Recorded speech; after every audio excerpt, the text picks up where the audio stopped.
আসসালামু আলাইকুম। Hello viewers, আপনাদেরকে আমন্ত্রণ জানাচ্ছি শাকিল মাহমুদ অ্যানালাইসিস এর নতুন একটি এপিসোডে।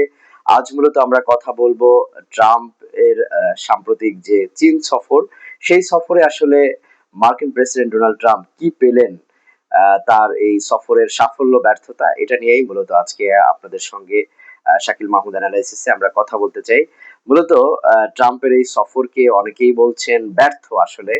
এবং তিনি মোটামুটি চীনের উপরে যে অনেকগুলি শর্ত আরোপ করে দিয়েছেন। একদিক থেকে বলা যায় যে ওয়াশিংটন এই সফরে বেইজিংকে যে শর্ত আরোপ করেছেন সেখানে ওয়াশিংটন অনেকটা সফল। এই বিষয় নিয়ে আজকে মূলত একটু কথা বলতে চাই।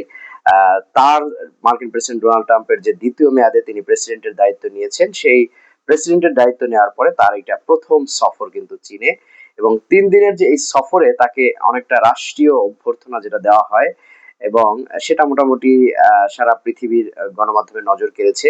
সবচেয়ে বেশি যেটা আলোচনা ছিল যে ২ প্রেসিডেন্টের যে মিটিংটা, বিশেষ করে এয়ার ফোর্স ওয়ানের সাংবাদিকদের ট্রাম্প জানিয়েছিলেন যে শি জিনপিং এর সঙ্গে তাইওয়ান ইস্যুতে আলোচনা হয়েছে। সেটাকে স্পষ্ট করে বলেছেন বেইজিং তাইওয়ানের স্বাধীনতার বিরোধী। এবং ট্রাম্প যে বিষয়টা বলেছেন তার ভাষায় হচ্ছে তিনি শির বক্তব্য শুনেছেন, তবে এ বিষয়ে কোনো মন্তব্য বা প্রতিশ্রুতি তিনি দেননি।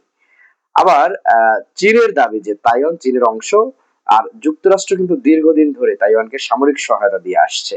তবে তাইওয়ানের জন্য নতুন অস্ত্র বিক্রির বিষয়ে এখনো চূড়ান্ত সিদ্ধান্ত কিন্তু নেননি ট্রাম্প। তবে সব মিলে যে ইরান এবং ইসরায়েলের যুদ্ধ নিয়েও কিন্তু দুই নেতার মধ্যে আলোচনা হয়েছে। ট্রাম্প বলেছেন যে উভয় পক্ষই চায় হরমুজ প্রণালী দ্রুত খুলে দেওয়া হোক। তবে ইরানকে নিয়ে চীনের কাছ থেকে বিশেষ কোনো সহায়তা চাননি কিন্তু মার্কিন প্রেসিডেন্ট। এর মধ্যে কিন্তু চীনের যে পররাষ্ট্রমন্ত্রী ওয়াং ইং বলেছেন যে বেইজিং যুক্তরাষ্ট্র ইরানকে আলোচনার মাধ্যমে বিরোধ নিষ্পত্তির আহ্বান জানিয়েছে এবং যুদ্ধবিরতির ভিত্তিতে হরমুজ প্রণালী পুনরায় চালুর পক্ষে তারা অবস্থান নিয়েছে। অন্যদিকে সফরের সবচেয়ে বড় সাফল্য হিসেবে বাণিজ্য চুক্তির কথা তুলে ধরেন ট্রাম্প। এবং তিনি কিন্তু যুক্তরাষ্ট্রে চলে যাওয়ার পরে ফক্স নিউজকে একটা সাক্ষাৎকার দিয়েছেন। সেখানে তিনি যেটা বলেছেন যে চীন মার্কিন কোম্পানি বোয়িং থেকে ২০০টি বিমান কিনতে সম্মত হয়েছে। পাশাপাশি যুক্তরাষ্ট্র থেকে আরো তেল এবং কৃষি পণ্য আমদানির কথাও জানিয়েছেন তিনি। তাহলে দেখা যাচ্ছে যে এখানে কিন্তু চীনের উপরে তিনি এক ধরনের বাণিজ্যিক মানে বাধা নিষেধ যেটা বলা হয় যে যুক্তরাষ্ট্রকে তারা এই পণ্য নিতে হবে, সেটা এক ধরনের কিন্তু চাপিয়ে দিয়েছেন।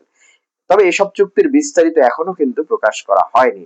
চীনের আনুষ্ঠানিক বিবৃতিও নতুন করে চুক্তির মানে স্পষ্ট উল্লেখ করা হয়নি, বরং চীনের যে পররাষ্ট্র মন্ত্রণালয় তারা যেটা বলছে যে দুই দেশই একটি ট্রেড কাউন্সিল এবং ইনভেস্টমেন্ট কাউন্সিল গঠনে সম্মত হয়েছে।